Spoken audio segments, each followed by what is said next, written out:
That's right, my friends. I am indeed wearing a Santa hat over a hood because I'm a very strange man. But today I want to move past Christmas, I want to move past the new year and get into 2024 because I believe in those 12 months, it is going to be the year of one Cody Rhodes. Now, this kind of ties into some rumors that have been going around at the moment, depending on who you do like to read. Apparently, Cody Rhodes has re-signed with WWE, or he is about to re-sign with WWE, but the idea is that he's about to earn a lot of money and stay with World Wrestling Entertainment for a long old time. Now, this doesn't just happen. This isn't an accident. I know they've gone out there and they've re-signed Charlotte Flair and Bayley and a bunch of other people, probably going to do the same thing with Becky Lynch and Seth Rollins. But when it comes to Cody, especially when it comes to 2024, we are on the precipice of something massive here. Because if you go through everything he did do in 2023, even though he did lose at WrestleMania 39, well, the man is on fire. Not literally. So we've already done a video on that. I'll make sure it pops up now, and you can argue whether it was a good idea or a bad idea for Roman Reigns to retain his Super Mega Championship. But actually, it didn't matter when it came to the trajectory of Cody Rhodes. Now, sure, maybe he would have been bigger, maybe he would have been doing this, and maybe he would have been doing that. But in terms of the numbers, in terms of the tickets he sold, and in terms of the merchandise he shifted, the man is basically the new John Cena. He's the new Hulk Hogan, he's the new Steve Austin, he's the new The Rock. He's the new whatever you want to talk about it. So when we do get to WrestleMania 40, I'm totally convinced that we are going to get to Roman versus Cody Part 2. I think Cody will win that. He will become the Mega Champion. And then actually, when you go back to the WrestleMania 39 match, it'll make that one feel better because you can kind of root it as this amazing one-year story, even though nobody told you that it was going to last a year. What? I really do think the WWE had this planned out from the beginning, and it's probably why they did go to Cody in October and say, oh, hi, we want you to sign this now, because that way, you know, right, we can invest everything in you because we know you're not going anywhere. I just think it's the best story ever. We don't need to get into it. You know, I know, your mum probably doesn't know, but you can tell her if you want. He leaves in 2016. He goes out there. He smashes the indie scene. He creates AEW. He then perfectly times the jump back to WWE, and that's where we are today. And look, I was privileged to be at WrestleMania 38, and watching his comeback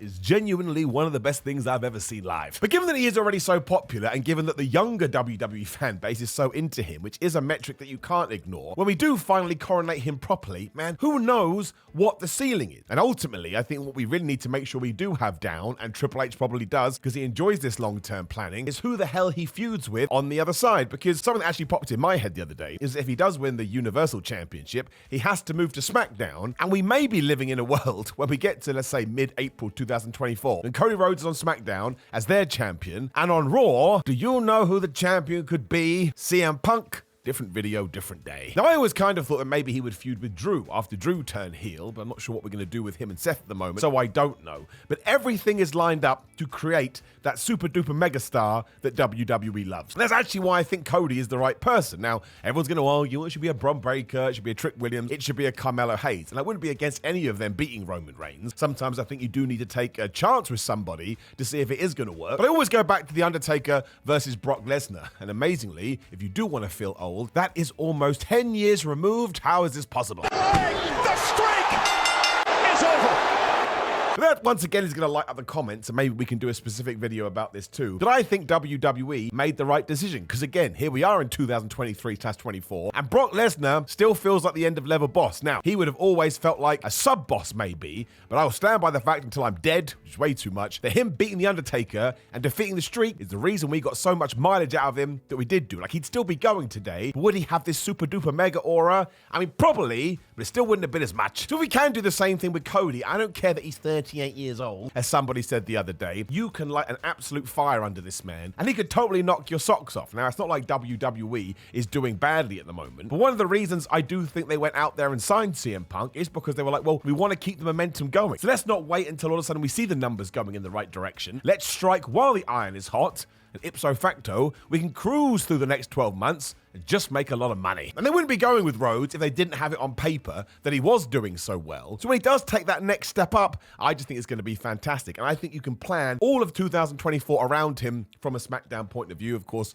there'll be different ideas for Raw. But if Roman Reigns is going to step away and go do movies or whatever it may be, and more power to him, I think the American Nightmare is the guy to step into that role. And I don't really think we know at the moment just how explosive this could be. Like, seriously, I think we'd have have to interview like a 12-year-old who is in love with Cody Rhodes. And when they do get to this, they will say, how much do you like him now? And they're probably going to go, he's my hero, and now I want to be a wrestler too. And if that does all go to plan, then I will argue till the cows come home that, having Roman win at WrestleMania 39 was the right decision. And it makes me very, very excited about WrestleMania 40, because if you do start fantasy booking it, we may get CM Punk versus Seth Rollins, Becky Lynch versus Rhea Ripley, and Roman Reigns versus Cody, and maybe even Gunther versus Brock Lesnar. I mean, Gunther's doing a bunch of interviews at the moment where he keeps saying those people's names, and we're going to get Jimbo Uso versus Jey Uso. I want that, if nothing else, from the human point of view. When they first got into wrestling, I bet that was like a dream for them, and I bet somewhere in their body, they never thought it was going to happen, and here we are on the cusp, and my word, they could do it. WWE's also in a great position too, because Cody just has so many people he can feud with. Like, you could do a Cody Rhodes versus Kevin Owens feud, and everybody would fine with it. You could do Cody Rhodes versus Logan Paul, even though Cody would have to win, I think people would be fine with it. Randy Orton versus Cody Rhodes just writes itself, and if it was me, I would turn Randy around about SummerSlam and do that at WrestleMania 41, but I'm a crazy guy. And you can even have filler feuds too, like Cody Rhodes versus Karrion Kross. And you can roll your eyes, but WWE has rehabbed so many wrestlers this year and actually given them some power back that you could do it with Karrion as well, especially if we're about to team him with the Authors of Pain and Paul Ellering. That would just make you go, how is Cody gonna survive this? Which is basically what wrestling's been doing since 1971. So I'm very excited, even more so because it is a babyface that people actually want to cheer, because,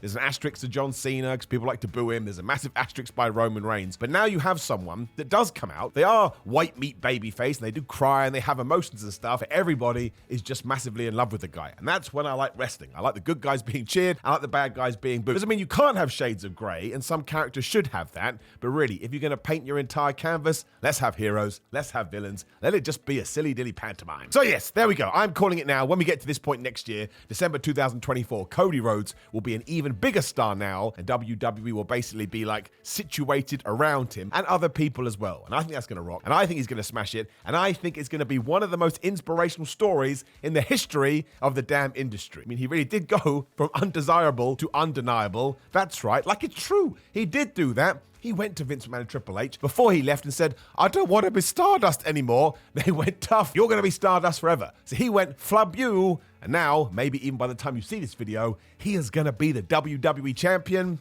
No need. I flub and love it. Now, if you have got to this part of the video and you haven't interacted, please do hit that subscribe button and go to grillermind.com/Simon. Just go to Simon and get 10% off. These are fitness supplements I'd like. And look, there's t-shirts, there's merchandise, there's a notification bell, there's a video on the screen. Please do interact as much as you possibly can to support me. I really do appreciate it. And if you are watching this in the last week of the year, happy Christmas, happy New Year. Thank you so much for the support. I appreciate you a lot.